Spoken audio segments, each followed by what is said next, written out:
tadabbur Al-Quran. Apa yang dimaksudkan dengan tadabbur Al-Quran ini? Tadabbur Al-Quran adalah perenungan yang menyeluruh untuk mengetahui maksud dan makna dari suatu ungkapan secara mendalam. Dalam Al-Quran juga, Allah Taala berfirman dengan tanda-tanda tadabburnya seperti dalam surah Al-Ma'idah ayat 83, At-Taubah 124, Furqan ayat 73 dan lain-lain. Ayat-ayat tersebut menunjukkan setiap umat Islam mestilah mentadabbur Al-Quran. Apatah lagi membaca Al-Quran kan? Alah, macam mana aku nak tadabbur Al-Quran? Baca pun setahun sekali, tu pun ikut jemaah-jemaah masjid waktu bulan Ramadan. Tidak mengapa, mulakan sedikit demi sedikit. Bila kita baca Al-Quran, hadirkan roh dan jasad untuk memahaminya. Fokus. Lepas baca Al-Quran, kita buka pula tafsir untuk memahami dan mentadabbur ayat-ayat Al-Quran tersebut. Ada faedah ke kalau buka tafsir Al-Quran ni? Ada faedah ke kalau mentadabbur ayat-ayat Al-Quran ni? Banyak faedah mentadabbur Al-Quran ini. Di antaranya adalah kita dapat menyatukan hati dan pemikiran ketika membaca Al-Quran. Kita dapat menangis kerana takut kepada Allah hingga sujud sebagai bentuk pengagungan terhadap Allah. Kita bertambah khusyuk dalam diri. Kita dapat memantapkan iman sebagai seorang Muslim. Pada hari ini, saya ingin berkongsikan satu tadabbur berkenaan dengan surah Al-Fatihah. Surah Al-Fatihah ini adalah teras daripada 113 surah selepasnya. Al-Fatihah bermaksud pembukaan, iaitu adab sebelum buka atau baca Al-Quran.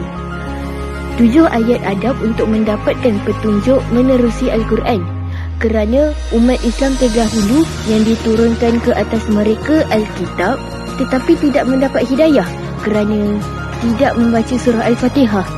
Kalau kita tengok sekarang ni, semua amalan-amalan kebaikan dimulakan dengan surah Al-Fatihah. Waktu sebelum tidur kita baca Al-Fatihah. Sebelum berdoa untuk menyembuhkan penyakit, ruqayyah, al-manzil, maksurat dan sebagainya. Bahkan dalam solat pun setiap rakaat kita baca. Al-Fatihah ini juga dipanggil As-Sab'a Mathani, iaitu 7 ayat yang berulang-ulang kerana ayat-ayat ini diulang-ulang dalam solat. Itulah pentingnya kita memahami setiap kalimat dalam surah ini. Takkan kita tiap-tiap hari kita baca Al-Fatihah, kita tidak tahu maknanya, betul tak? Jadi bolehlah kita mulakan sedikit demi sedikit. Baiklah, surah Al-Fatihah ini terbahagi kepada 2. Bahagian yang pertama adalah puji-pujian, iaitu ayat pertama hingga ayat keempat. Bismillahirrahmanirrahim. Dengan nama Allah yang Maha Pengasih lagi Maha Penyayang. Ya Allah, dengan menyebut nama-Mu yang Maha Penyayang dan penuh kasih sayang. Ya Allah, dengan menyebut nama-Mu yang Maha Pemurah dan Pemberi. Ya Allah, dengan menyebut nama-Mu yang Maha Cinta dan Kasih. Kau betul-betul penuh kasih, penuh penyayang, penuh rasa cinta terhadap kami. Ya Allah, terimalah kehadiran kami di hadapan-Mu. Kami memohon limpahan rahmat, kasih sayang dan cinta kasih-Mu, Ya Allah. Ayat yang kedua. Alhamdulillahirabbil alamin. Segala puji bagi Allah, Tuhan semesta alam. Segala puji bagi-Mu, Ya Allah, yang telah menempatkan kami di bumi ini dan telah mencukupkan semua keperluan dan hajat kami. Segala puji bagi-Mu, Ya Allah, yang berkuasa penuh di setiap penjuru langit dan bumi. Kau benar-benar maha terpuji. Tolong kami, Ya Allah. Tolong kami mensyukuri semua nikmat yang Engkau berikan kepada kami. Ya Allah, tolong kami untuk tunduk dan patuh kepada-Mu yang maha mulia dan maha terpuji, Ya Allah. Ayat yang ketiga. Ar-Rahmanir-Rahim, yang maha pemurah lagi maha penyayang. Ya Allah, Kau benar-benar penuh cinta, kasih dan sayang. Ya Allah, kami rasakan kasih sayang-Mu, kami rasakan cinta kasih-Mu. Kau betul-betul santun terhadap hamba-Mu, Ya Allah. Ya Allah, tidak ada yang lebih lembut, lebih santun selain Engkau. Tolong kami, Ya Allah. Tolong kami mendapatkan rahmat, cinta dan kasih sayang-Mu. Ayat puji-pujian yang keempat. Maliki Yaumiddin, yang menguasai hari pembalasan. Ya Allah, Engkaulah yang akan menjadi Raja yang berkuasa penuh pada hari kebangkitan. Di hari yang tiada gunanya harta, anak-anak, pangkat, dan pada hari itu tiada siapa yang boleh menolong kami selain pertolongan-Mu, perlindungan-Mu, dan letakkanlah kami bersama-sama golongan yang mendapat naungan-Mu. Jangan Engkau hadirkan kami di hari itu dalam keadaan bergelimang dosa. Jangan Engkau hadirkan kami di hari itu dalam keadaan mendapat kemurkaan-Mu. Jangan Engkau hadirkan kami di hari itu dalam keadaan buku catatan kami yang penuh dengan keburukan. Tolong kami, Ya Allah.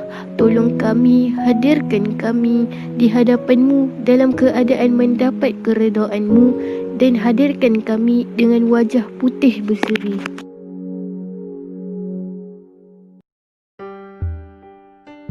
Selesai kita memuji-muji Allah, mengambil hati Allah, membuka mood untuk kita berdoa dan berhajat, membuka mood untuk kita khusyukkan diri, kita beralih pula kepada bahagian yang kedua, iaitu bahagian yang menerangkan kelemahan hamba, yang menerangkan hamba memerlukan pertolongan dan pergantungan Allah, iaitu pada ayat 5 hingga ke 7.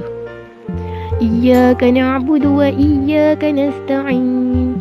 Hanya kepada Engkaulah kami menyembah dan hanya kepada Engkaulah kami memohon pertolongan. Ya Allah, hanya kepada Engkaulah kami menyembah dan hanya kepada Engkaulah kami sujud. Tiada yang kami sembah selain Engkau, Ya Allah, yang maha tinggi, yang maha mulia. Hanya kepada Engkaulah kami sujud, Ya Allah. Ya Allah, hanya kepada Engkaulah kami memohon pertolongan. Tiada tempat untuk kami bernaung selain naungan-Mu, Ya Allah. Ya Allah, lindungilah kami, Ya Allah. Ayat yang ke-6. Ihdinas siratal mustaqim. Tunjukilah kami jalan yang lurus. Tunjukilah kami jalan yang lurus, yang penuh dengan rahmat dan berkat-Mu. Jalan yang ditempuhi para nabi dan rasul-Mu. Jalan yang ditempuhi para solihin, sodikin dan kekasih-Mu, Ya Allah. Tunjuki kami jalan yang benar, Ya Allah. Tunjuki kami jalan kemenangan, Ya Allah. Tunjuki kami jalan kepada-Mu, Ya Allah. Dan ayat yang terakhir. Siratal ladzina an'amta 'alaihim ghairil maghdubi 'alaihim waladdallin. Iaitu jalan orang-orang yang telah Engkau berikan nikmat kepadanya, bukan jalan-jalan orang-orang yang dimurkai, dan bukan pula jalan orang-orang yang sesat. Ya Allah, berikanlah jalan-jalan orang-orang yang mendapat rahmat dan berkat-Mu, jalan Engkau yang berikan nikmat ke atas mereka, bukan jalan yang Engkau murkai, dan bukan pula jalan orang yang sesat. Ya Allah, lindungilah kami dari tipu daya syaitan yang melalaikan dan menyesatkan. Ya Allah, tolong kami untuk mendapatkan keampunan-Mu dan syurga-Mu yang luas seluas tinggi langit dan bumi. Begitulah bahagian-bahagian surah Al-Fatihah. Dan akhir sekali, saya ingin berkongsikan isi-isi kandungan yang terdapat dalam surah Al-Fatihah ini, iaitu tauhid, tauliyah, akhirat, ibadah, syariat, taghrib dan tahrib.